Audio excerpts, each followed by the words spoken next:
Hello guys, welcome to my channel. Today I will tell you about a subjects of predicate. Okay आज मैं आपको subjects और predicate के बारे में बताऊंगी. ठीक है. सब्जेक्ट्स किसे कहते हैं? जो जो विषय होता है. सब्जेक्ट को हिंदी में बोलते हैं विषय. और प्रेडिकेट होता है, इसे विधेय बोला जाता है. ठीक है. ये विधेय कहलाते हैं. यानी कि जो सब्जेक्ट्स पहले मैं आपको सब्जेक्ट्स के बारे में बताऊँ. सब्जेक्ट्स होते क्या हैं? जिन चीज़ों के नाम होते हैं, वस्तुओं के नाम होते हैं, एनिमल्स के नेम होते हैं, पर्सन के नेम होते हैं, वो कहलाते हैं हमारे subject. As like a ram, the basket यानी कि एक टोकरी. ठीक है. बास्केट टोकरी. द डॉग यानी कि एनिमल्स के बारे में बात करना, यानी कि कुत्ता. रैबिट्स यानी कि खरगोश. इस तरह से ये हमारे सब्जेक्ट्स कहलाते हैं. ठीक है. अब सब्जेक्ट्स के बाद ही हमारा प्रेडिकेट आता है, उसे बोलते हैं प्रेडिकेट. ठीक है. विधेय जितना बचता है उसको बोलते हैं हम प्रेडिकेट. तो सब्जेक्ट्स हो गया. जैसे राम की आइडेंटिफाई क्या है? ये राम सिंगल है, इसकी आइडेंटिफाई भी तो रखो. ये क्या है, क्या नहीं है, कहाँ से आया, कौन है, कैसे. ठीक है. Ram is a good boy. The basket is a full of fruits. यानी कि जो टोकरी है वो पूरे फलों से भरी हुई है. ठीक है.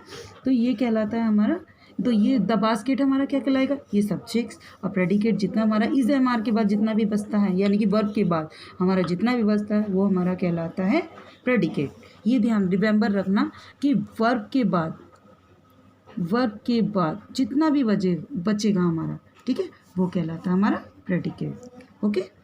सो जिस तरह से द डॉग बार्क्स. ठीक है. द कुत्ता भौंकता है. Rabbits have a long year. ठीक है. रैबिट्स यानी कि खरगोश के बहुत बड़े लंबे कान हैं. तो ठीक है. ये होता है हमारा सब्जेक्ट्स और प्रेडिकेट. अब हम इसकी डिफाइन देखते हैं. सब्जेक्ट्स और प्रेडिकेट में क्या इंपॉर्टेंस है? Subject it is a part of the sentence. ये एक पार्ट होता है सेंटेंस का. Which name of the person, जिसमें हम व्यक्तियों के नाम, वस्तुओं के नाम लिखते हैं. या we are speaking about is called the subject. इसी के बारे में हम बातें करते हैं. ठीक है. प्रेडिकेट क्या कहलाता है? The parts of the sentence. ये भी सेंटेंस का एक पार्ट है. That tell us something about the subject. ये सब्जेक्ट के बाद आता है. जो हमारा सब्जेक्ट के बाद आता है वो हमारा कहलाता है predicate. Okay. Understood. So let's start. अब देखो हमारी मैम देती हैं तो हमें कॉपी बुक में, हमारे पेपर्स में भी आते हैं, तो हमें पता नहीं लगता है कि हमारा सब्जेक्ट क्या है, प्रेडिकेट क्या है. लेकिन अब इस तरह से आप लर्न करोगे, इजीली आप कर पाओगे. तो हमारे ऊपर टॉपिक क्वेश्चंस देती है मैम. अंडरलाइन द प्रेडिकेट या अंडरलाइन द सब्जेक्ट्स भी हो सकता है, या circle the subject. Underline the predicate and circle the subjects. तो किस तरह से करोगे? अब इसमें पहला पूछा है हमारा अंडरलाइन द प्रेडिकेट. तो देखो वर्ब के बाद ऐसे अंडरलाइन लगा दो. सर्कल द सब्जेक्ट्स, तो इस तरह से हमारा सर्कल. ठीक है. यह होता है हमारा सब्जेक्ट और प्रेडिकेट. इसी तरह से फिर लगाओ. हमारा सब्जेक्ट क्या है? The lion. Very easy subjects and predicate. ठीक है. Is a king of the jungle.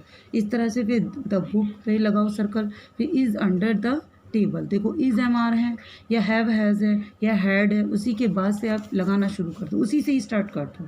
The basket पे सर्कल लगाओ. Is full of fruits. The bird पे सर्कल लगाओ. नेम है ये हमारे सारे, ये कहलाते हैं हमारे सब्जेक्ट्स. ठीक है. Are flying in the sky, ये हमारा कहलाता है प्रेडिकेट. तो ये है हमारे subjects and predicate. Okay. Understood.